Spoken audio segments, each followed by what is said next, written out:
नमस्कार दोस्तों, स्वागत है आप सभी का। जब भी आप किसी वॉर के बारे में सुनते या पढ़ते हो तो एक शब्द आप बड़ी बार सुनते हो या पढ़ते हो, वो है ह्यूमैनिटेरियन कॉरिडोर्स।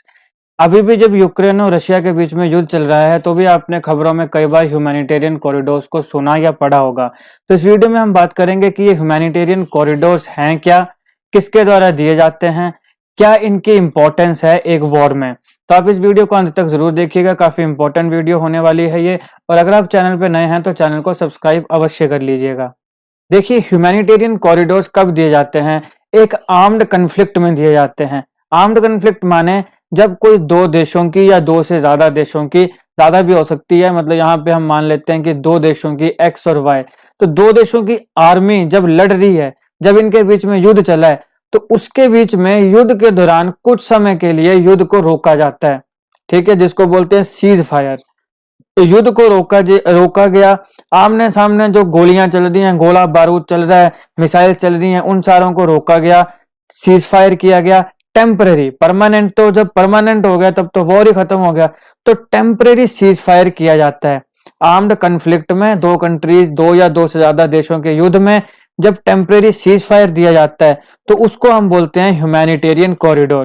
ह्यूमैनिटेरियन इसके लिए ताकि वहां पे जो जनता है, आम जनता है, उसको, अब जैसे अभी हाल ही की बात करो, रशिया जब मिसाइल पर मिसाइल, मिसाइल पर मिसाइल यूक्रेन में दाग रहा है, तो बीच बीच में सीज फायर किया जा रहा है ताकि जो भारतीय वहां पे फंसे हुए हैं, एक तो उनको निकाला जाए, दूसरा जो यूक्रेन के लोग हैं, कि जब मिसाइल जा रही है तो आपको पता है वो बंकरों के नीचे छिप रहे हैं। और अमूमन होता भी ऐसे है कि जहां पे युद्ध चला है, तो आप हमने इसराइल के और जब हमास के बीच में वॉर चला था, तो वहां से जब मिसाइल्स पे मिसाइल दागी जा रही है, तब भी हमने देखा कि जो वहां पे बंकर्स हैं, लोग बंकर्स में जा रहे हैं। यूक्रेन रशिया के वॉर में हमने देखा कि बंकर्स के नीचे छुप रहे हैं।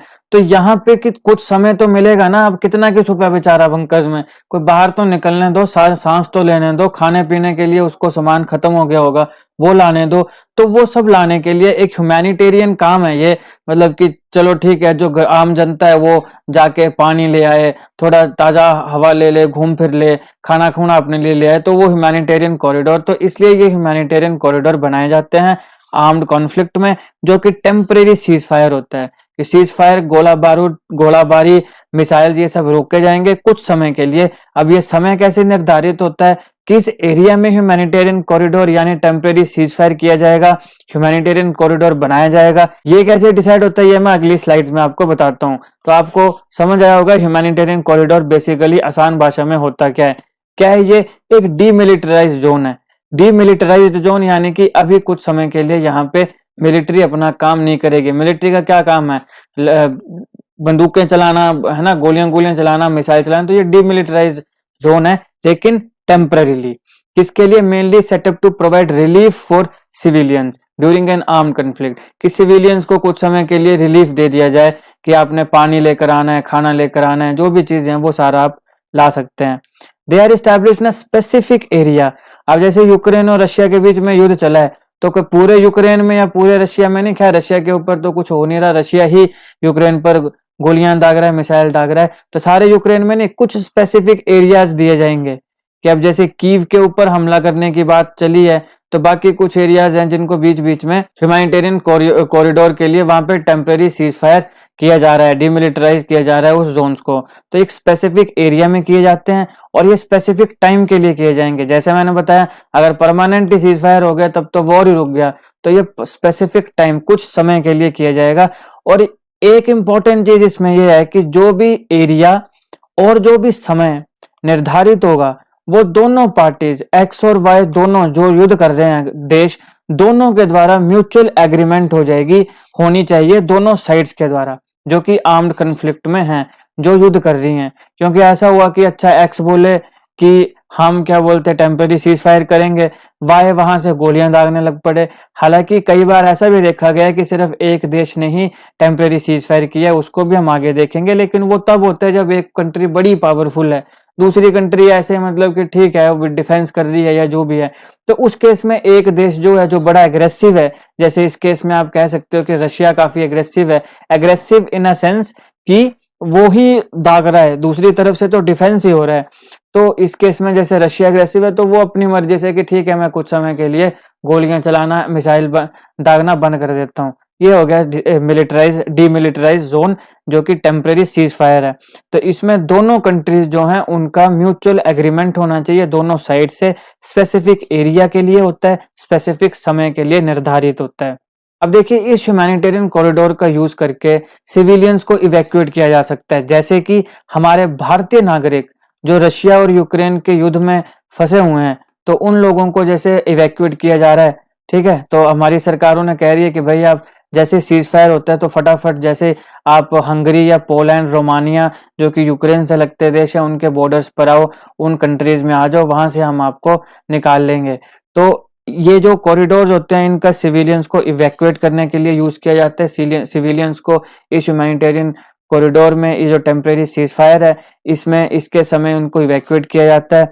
फिर इसके अलावा जो लोग अब वहां पे हैं, अब देखो जो भारतीय हैं वो तो बेचारे आ जा रहे हैं जान बचा के, लेकिन जो यूक्रेन के लोग हैं, जो आम आदमी हैं जिसको कोई लेना देना नहीं है युद्ध का, और देखो लड़ाइयां तो कंट्रीज के बीच में होती ना, कंट्रीज के बीच में इन सेंस कि आर्मी और जो पॉलिटिशियन है वो उनके डिसीजंस के ऊपर डिपेंड करती है, लेकिन आम जनता को क्या लेना देना होता।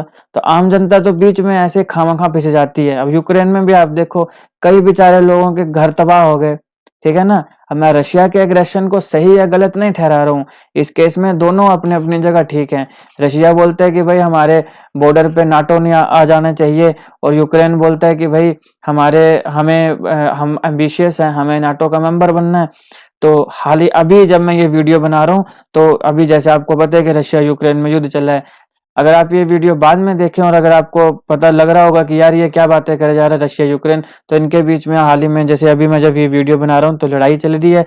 और ये लड़ाई क्यों चल रही है, क्यों हो रही है ये लड़ाई, उसके ऊपर भी मैंने एक सेपरेट वीडियो बनाई है। बहुत ही जबरदस्त युद्ध ये चल रहा है, वर्ल्ड वार 3 की कगार पे दुनिया बैठी हुई है। होगा नहीं होगा भगवान जाने, अभी तक हमें कुछ क्लियर नहीं है। लेकिन कारण क्या है रशिया और यूक्रेन के युद्ध में, मैंने एक अलग सेपरेट वीडियो बनाई है, अगर आप चाहें तो देख सकते हैं, लिंक मैं डिस्क्रिप्शन में दे दूंगा। तो एक तो सिविलियंस है उनको इवैक्यूएट, दूसरा कि जो अब यूक्रेन का व्यक्ति जो है या जिस कंट्री में युद्ध हो रहा है वहां का बंदा कहाँ जाएगा बेचारा। तो इसलिए उसको क्या चाहिए, उसको फूड चाहिए, उसको मेडिकल एड चाहिए, बाकी नेसेसरी आइटम्स चाहिए, पानी है, बाकी चीजें। तो इस कॉरिडोर में ये जो humanitarian corridor temporary cease fire जो होता है, ये वो समय होता है जब वो उस समय अपने लिए खाना ला सकता है दुकानों से या जो भी आपके पास स्टोर है, ठीक है, मेडिकल एड ला सकता है, नेसेसरी आइटम जो भी उसको लगती हैं वो ला सकता है। तो देखो ये भी एक इम्पोर्टेंस होती है ह्यूमैनिटेरियन कॉरिडोर की, जो जो कॉमन सिविलियन है वो उस समय में अपने लिए सामान जो जरूरत का है वो ला सकता है। Corridors are extremely important because usually during war people are cut off from basic food supplies, electricity, water. अब जब युद्ध होता है दो देशों में, तो जिस टेरिटरी में युद्ध हो रहा है, जैसे मान लो भारत और पाकिस्तान के बीच में युद्ध हुए, पहले हुए या फ्यूचर में मान लो होंगे, तो अब मान लो कि जैसे कोई चेन्नई में बैठा है, कोई बेंगलुरु में बैठा है, तो बोलेगा हमें क्या फर्क पड़ रहा है। फर्क पड़ रहा है इन द सेंस कि मैं ये नहीं कह रहा हूँ कि वो देश के साथ नहीं है, वो भारत, हम तो चाहे जितने जो भी हम जाति धर्म या जिस स्टेट के हो हम सारे भारतीय हैं, और जब देश की बात आती है हम सारे एक हो जाते हैं। लेकिन मैं ये कह रहा हूँ कि जैसे पीओ पाक कश्मीर में युद्ध होगा, तो कश्मीर में तो कॉमन जो वहां का इंडिविजुअल है, जो इंसान कश्मीर में रहता है, डायरेक्ट तो वो इंक्लूड होगा। हम तो ठीक है, हम तो बिल्कुल अपने देश की बोलेंगे कि हाँ भाई हमारा देश जीतना चाहिए, या जो भी हमसे हो पाएगा अपने अपने कैपेबिलिटी में, जो कोई नौकरी करता है जो भी करता है उसमें हिसाब से जो होगा वो करेंगे। लेकिन डायरेक्ट लाइफ किसकी इम्पैक्ट होगी, जिस एरिया में, कि अगर कश्मीर में युद्ध हो रहा है या तो वहां यहाँ पे कश्मीर हो गया, पाकिस्तान वाली साइड का कश्मीर हो गया, बॉर्डर एरिया जो है वहां पे ज्यादा उनको लाइफ डायरेक्टली उनकी जो है वो इम्पैक्ट करती है। तो वो लोग जो होते हैं वो पूरी तरीके से कट ऑफ हो जाते हैं बेसिक फूड सप्लाई से, इलेक्ट्रिसिटी से, वाटर से। तो ये जो समय दिया जाता है टेम्परेरी सीज फायर किया जाता है, इसमें वो समय होता है कि खाना पीना अपने लिए ले आए। तो ये बड़ा इंपॉर्टेंट, एक्सट्रीमली इंपॉर्टेंट होता है उन लोगों के लिए जो बेचारे बिल्कुल ही कट ऑफ हो चुके हैं। अब ये जो जनरल ह्यूमैनिटेरियन कॉरिडोर्स हैं, अगर कंट्रीज चाहें तो ये अपनी मर्जी से भी दे सकती हैं, ठीक है। कोई एक कंट्री जो बड़ी एग्रेसिव है वो चाहे तो वो भी अपनी मर्जी से दे सकती है। यूजुअली जो है इसको नेगोशिएट किया जाता है यूनाइटेड नेशंस के द्वारा, और इसके अलावा कुछ जो लोकल ग्रुप्स हैं वो भी इसका इनिशिएटिव लेते हैं। लेकिन एक चीज जो मैंने पहले भी कहा कि बहुत इंपॉर्टेंट है वो ये कि all sides of the conflict need to agree to set up the corridor. दोनों साइड जो है वो एग्री होनी चाहिए कि हम स्पेसिफिक एरिया में स्पेसिफिक समय के लिए यहाँ पे टेम्परेरी सीज फायर करेंगे, ह्यूमैनिटेरियन कॉरिडोर बनाएंगे, दोनों एग्री होने चाहिए। Parties to the conflict determine who will get access to the corridor.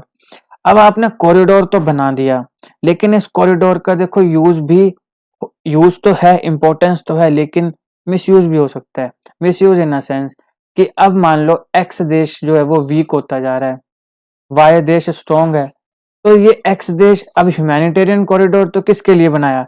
या तो इवैक्यूएशन के लिए बनाया, या फिर जो कॉमन फूड और बाकी जो इंपॉर्टेंट आइटम्स लेने के लिए। लेकिन ऐसा भी हो सकता है कि इसमें जेड कंट्री अपनी आर्मी को भेजने लग पड़े, ठीक है, या एमुनिशन भेजने लग पड़े, या किसी प्रकार से मदद करने लग पड़े, तो इसका तो घाटा हो गया। तो इसलिए ये भी डिसाइड किया जाता है, डिटरमाइन किया जाता है कि who will get access to the corridor, उस कॉरिडोर में एक्सेस कौन किसको मिलेगी, कौन लेगा। तो मुख्यतः जो ह्यूमैनिटेरियन ऑर्गेनाइजेशन होती हैं जैसे कि रेड क्रॉस या बाकी कोई बड़ी प्रख्यात अगर कोई एनजीओ हो, राइट, तो उन्हें बड़ी इजीली जो है वो एक्सेस इनको उस जगह पे, उस ह्यूमैनिटेरियन कॉरिडोर पे, उस स्पेसिफिक एरिया में स्पेसिफिक टाइम के लिए वो एक्सेस उनको मिल जाती है। इसके अलावा जैसे मैंने आपको बताया कि एरिया पार्टीज डिसाइड करती हैं, दोनों पार्टीज डिसाइड करेंगी किस एरिया में लगेगा, ड्यूरेशन ऑफ द स्टे कितने समय के लिए लगेगा, और मींस ऑफ ट्रांसपोर्ट कि ये जो एक एरिया हमने जहां पे हमने ह्यूमैनिटेरियन कॉरिडोर बनाया, टेम्परेरी सीज फायर किया, इसमें ट्रांसपोर्ट होगी तो किसकी माध्यम से होगी, क्या क्या चीजें यहाँ पे चलेंगी, क्या यहाँ पे मिलिट्री के टैंक चलने शुरू हो जाएंगे, क्या यहाँ पे बसेस चलेंगी, क्या यहाँ पे गाड़ियां चलेंगी, या फिर लोग पैदल चलेंगे, वॉकिंग करेंगे, क्या होगा। तो मीन्स ऑफ ट्रांसपोर्ट जो है वो भी दोनों पार्टीज पहले ही डिटरमाइन कर लेती हैं। तो area, time, duration of stay और means of transport determined by both the parties. In some cases, one of the party to the conflict alone establish humanitarian crisis, जैसे मैंने आपको पहले बताया कि कुछ केसेस में जैसे, और मुख्यतः ऐसा तब होता है जब एक कंट्री सिर्फ डिफेंस कर रही है, डिफेंस अपने आप को सिर्फ वो डिफेंडिंग मोड पर है, और दूसरी जो है वो एग्रेसिव है। तो उसमें एक पार्टी खुद भी डिसाइड कर लेती है कि चलो ठीक है, कुछ समय के लिए मैं ह्यूमैनिटेरियन कॉरिडोर खोल देता हूँ या खोल देती हूँ, डिपेंड करता है कौन वो उसका लीडर है या जो भी उसको लीड कर रहा है। तो ऐसा जो है ये भी कई केसेस में होता है कि एक पार्टी ने ही डिसाइड किया, मुख्यतः दोनों पार्टीज करती हैं, लेकिन कुछ केसेस में जहां पे पलड़ा दोनों देशों का भारी होगा, मिलिट्री दोनों की ताबड़तोड़ हमले कर रही होगी एक दूसरे पे, वहां पे दोनों का मुख्यतः दोनों के द्वारा डिसाइड किया जाता है, म्यूचुअल एग्रीमेंट होती है। लेकिन कई पे अगर कोई कंट्री सिर्फ डिफेंसिव मोड पर ही है, तो वहां पे जो एग्रेसिव कंट्री है, एग्रेसिव जो देश है, वो डिसाइड कर सकता है कि मैं कुछ समय के लिए टेम्परेरी सीज फायर कर दूं। अब देखिए, ह्यूमैनिटेरियन कॉरिडोर्स की इंपॉर्टेंस तो हमने बता दी, लेकिन इसके कुछ नेगेटिव्स भी होते हैं, जैसे कि रिस्क ऑफ मिलिट्री और पॉलिटिकल अब्यूज, कि उस पर्टिकुलर एरिया में मिलिट्री और पॉलिटिकल अब्यूज हो सकता है जो ह्यूमैनिटेरियन कॉरिडोर के समय, उस समय, इन अ सेंस कि जैसे कि वेपन स्मगल होना शुरू हो गए कन्फ्लिक्ट एरियाज में। अब जहाँ पे ह्यूमैनिटेरियन कॉरिडोर है, जो जैसे मैंने बताया इवैक्यूएशन होनी चाहिए यहाँ तो, और बाकी खाना पीना लाने के लिए लोग आने चाहिए, लेकिन कहीं कहीं जगह पे आप वेपन स्मगल करने शुरू हो जाते हैं। और बाकी भी जैसे कि यूनाइटेड नेशन के कुछ ऑब्जर्वर्स और जर्नलिस्ट जो हैं वो भी इस ह्यूमैनिटेरियन कॉरिडोर का फायदा उठा के उस कॉन्फ्लिक्ट, जिस देश में कॉन्फ्लिक्ट है वहां पे एंटर हो जाते हैं, ठीक है।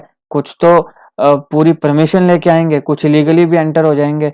तो इस प्रकार से ह्यूमैनिटेरियन कॉरिडोर्स का अब्यूज भी किया जाता है। तो ये था दोस्तों ह्यूमैनिटेरियन कॉरिडोर के ऊपर पूरा एनालिसिस। आई होप आपको ये टॉपिक समझ आया हो। अगर आपको वीडियो अच्छी लगे तो लाइक करिएगा, शेयर करिएगा, और ऐसे ही जीके वीडियोस के लिए अभी हमारा चैनल सब्सक्राइब करिएगा। Thank you for watching.